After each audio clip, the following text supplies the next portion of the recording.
Les développeurs nous ont sorti une nouvelle session de questions et réponses. On va faire ensemble la lecture de toutes ces informations. Vous allez voir, il y a plein de changements intéressants. On commence tout de suite avec la traduction. Voici venu le temps d'une nouvelle séance de questions-réponses avec les développeurs. Dans cette séance, nous répondrons aux sujets d'actualité de la communauté afin de recueillir les avis d'un public plus large sur les changements à venir. Si vous souhaitez partager votre avis sur les sujets abordés lors de cette session, n'hésitez pas à le faire sur nos pages communautaires. Chaque commentaire est précieux pour nous. Donc n'hésitez pas à donner votre avis également en commentaire de cette vidéo. Je suis également un canal pour remonter les suggestions et vos avis auprès des développeurs. Alors la première question concerne les migrations, c'est très spécifique, ça va être vraiment pour les gérants des royaumes, donc pour le roi de votre serveur. Je vais pas traiter cette question là, je ne connais pas du tout ce thème là, je voudrais pas vous dire de bêtises, je préfère pas vous parler d'un sujet que je ne connais pas, je laisserai le soin au roi de regarder cette question. On passe donc directement à la question numéro 2. Les développeurs abordent la question épineuse des bastions. Les bastions de siège d'alliance offrent d'énormes avantages aux défenseurs. Il est facile pour les défenseurs d'utiliser des villes alliées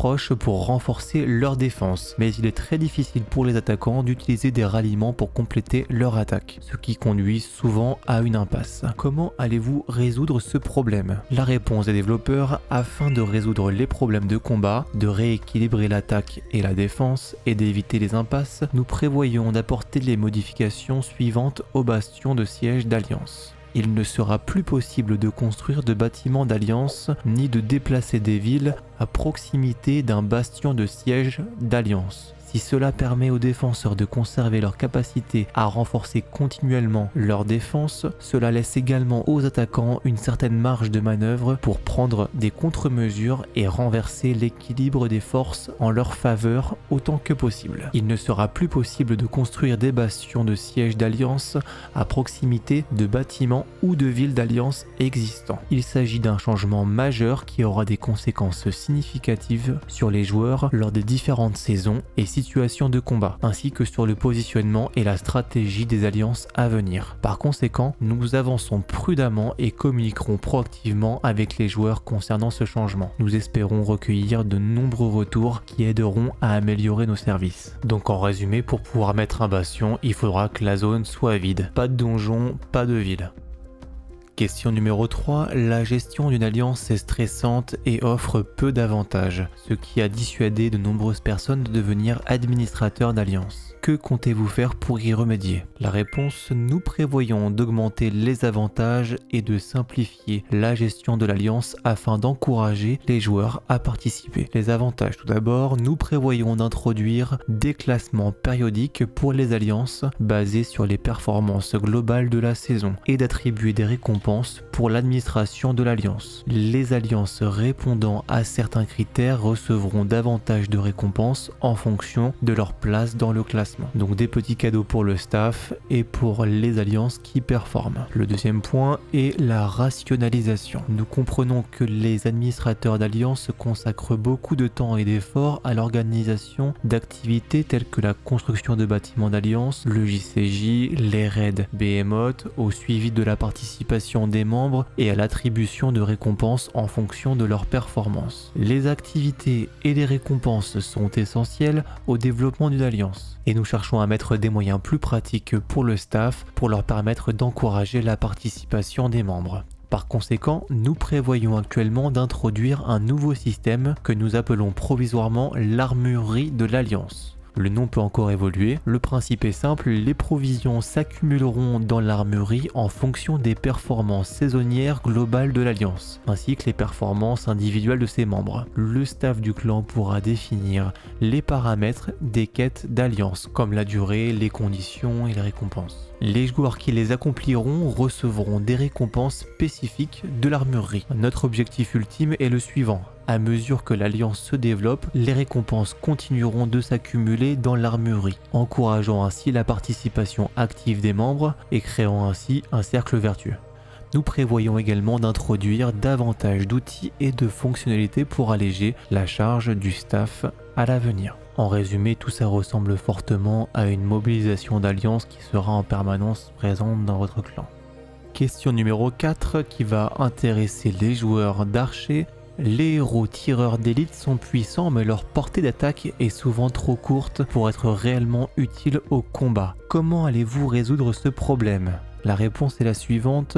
Nous surveillons en permanence les données de combat et avons reçu plusieurs suggestions de joueurs souhaitant que la portée d'attaque des légions de tireurs d'élite corresponde à celle des légions magiques. Nous prévoyons de proposer aux joueurs plusieurs options leur permettant de basculer entre différentes portées d'attaque et attributs pour les légions de tireurs d'élite en fonction de leurs préférences. Donc là, grosso modo, ils vont vous proposer est-ce que vous voulez tirer de loin, pas fort, ou faire de gros dommages de près. C'est un petit peu le choix de la long range au final dans toutes les saisons qui pourraient vous être proposées. Parallèlement, nous réfléchissons à la manière d'ajuster les compétences des héros tireurs d'élite, des artefacts et des familiers de guerre pour tenir compte de ce changement. Nous aurons besoin d'un peu de temps pour déterminer les changements d'équilibrage que ces ajustements entraîneront. Merci pour votre patience pendant que nous travaillons sur ce sujet. Question numéro 5. Les commandes du jeu sont peu maniables et les légions se comportent souvent de manière indésirable au combat. Allez-vous améliorer les commandes du jeu? La réponse est la suivante. Nous prévoyons actuellement d'améliorer les commandes afin d'automatiser davantage les combats. Par exemple, en permettant aux légions ayant vaincu un ennemi de rechercher et d'attaquer automatiquement la cible suivante. Cela devrait réduire le besoin de micro-gestion et améliorer l'expérience de jeu.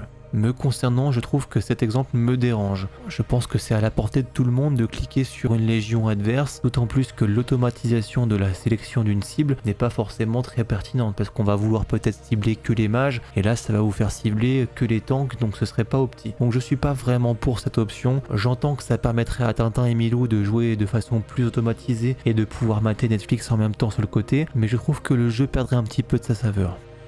Question numéro 6.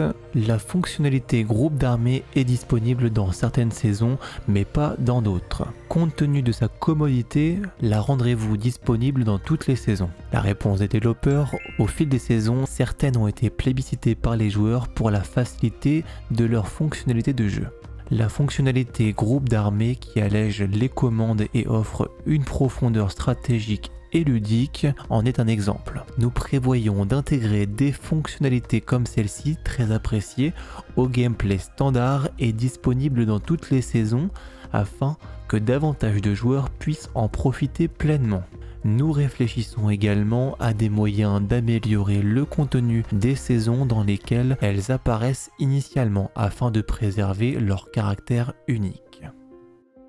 Question numéro 7. Lorsque vous atteignez le niveau d'adhésion honorifique maximal, vous ne pouvez plus rien faire avec vos points d'honneur excédentaires. Allez-vous ajouter d'autres niveaux d'adhésion? Donc là on parle bien des niveaux VIP. La réponse, nous prévoyons d'introduire un mode d'adhésion spécial qui vous permettra de dépenser vos points d'honneur excédentaires sans ajouter de nouveaux niveaux, ce qui affecterait l'équilibrage actuel. En atteignant un certain niveau d'adhésion honorifique, vous pourrez passer à l'adhésion spéciale, ce qui débloquera une nouvelle boutique de cosmétiques. Vous pourrez échanger vos points d'honneur contre des points d'adhésion spéciale que vous pourrez dépenser à la boutique de cosmétiques pour obtenir des objets décoratifs rares tels que des animations de marche, des animations de téléportation et des cadres d'avatar dynamiques qui seront tous disponibles dans les prochaines versions. Ça c'est vraiment super, ça ajoute un petit plus pour ceux qui sont déjà au maximum sans pour autant déséquilibrer. Ça va pas rendre les plus forts encore plus forts, c'est juste de la décoration. Et la décoration c'est super, comme je dis toujours, ce qui ne sert à rien est indispensable. Et ça, j'adore. La question numéro 8, le processus d'amélioration des héros et des familiers de guerre est trop lent, surtout pour les familiers de guerre où les potions de régénération et les fruits familiers sont difficiles à obtenir. Allez-vous les rendre plus facilement accessibles? La réponse, nous sommes attentifs aux besoins des joueurs concernant le développement des héros et des familiers de guerre. Nous avons récemment augmenté le nombre de fruits familiers et de potions de régénération disponibles dans des événements de fête mensuels. Entre parenthèses, ces événements sont souvent payants. Et nous continuerons d'en augmenter la quantité via les méthodes existantes, entre parenthèses, y compris les méthodes gratuites. Ok, j'ai été mauvaise langue. Nous prévoyons également de nouveaux événements qui offriront davantage de jetons de héros lors des prochaines mises à jour. Ça c'est une très bonne nouvelle, on regrette toutefois que nous ayons toujours les vieux héros qui soient disponibles dans les coffres que l'on ouvre tous les jours. Question numéro 9. Dans les saisons où l'exploration de la brume est intégrée au jeu, récupérer toutes les récompenses de l'exploration des villages, des grottes et des camps prend du temps. Allez-vous simplifier cela à l'avenir? Alors non seulement ça prend du temps, mais en plus c'est très chiant. La réponse, nous apporterons les modifications suivantes à l'avenir. Introduction d'un nouveau système basé sur la localisation qui offrira un nombre fixe de quêtes à accomplir chaque jour. Les points d'exploration tels que les villages, les grottes et les camps apparaîtront comme des quêtes dans le système. Parallèlement, nous réduirons considérablement le nombre de points d'exploration sur la carte et augmenterons les récompenses accordées par chaque lieu explorable afin de rendre l'exploration plus efficace. Super, merci beaucoup. Nous espérons que ces changements simplifieront l'exploration et offriront une expérience plus agréable. Oui, je vous confirme, c'était long et chiant.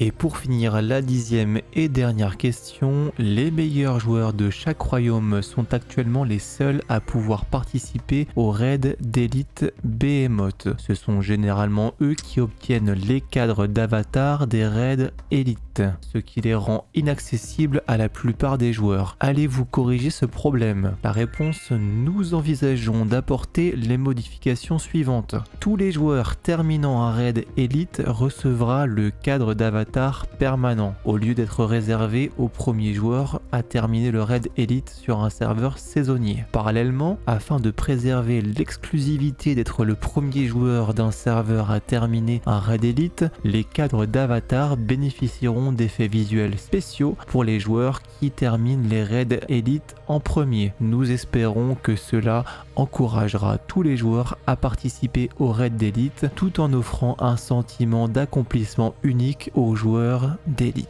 Comme on dit toujours, on veut ce qu'on n'a pas, donc au final ils vont donner à tous le portrait que tout le monde voulait et ils vont rendre d'autres portraits encore mieux inaccessibles pour les joueurs qui les demandaient avant. Donc là au final ils ont juste décalé le problème. Les joueurs qui performent quant à eux seront contents d'avoir un nouveau portrait.